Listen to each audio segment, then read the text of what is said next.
How to fix Chrome web page temporarily down or moved permanently on Windows.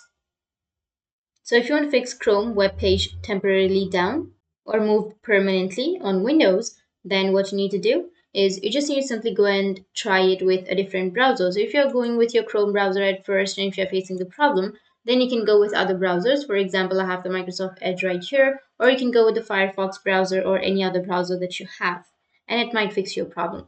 But if it doesn't, then move on to the next solution, which is you need to open up your browser, go with the search or the URL, and you need to simply enter Chrome flags and hit the enter. Now you just need to simply go with search flags, and here you need to search QUIC, and here you will get experimental QUIC protocol, and on the right side you will have a drop down and go with the disabled option.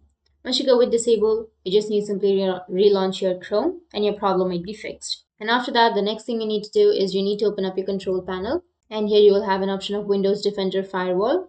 Just click on it, and after that here you will have turn Windows Defender Firewall on or off.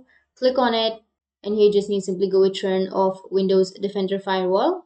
Once you click on it, now you just need to simply go with OK, and you need to turn off your Windows Defender Firewall. Or if that still doesn't work, then the last thing you need to do is just go with the browser and go with the upper right, which has that three dots, and you need to go with more tools.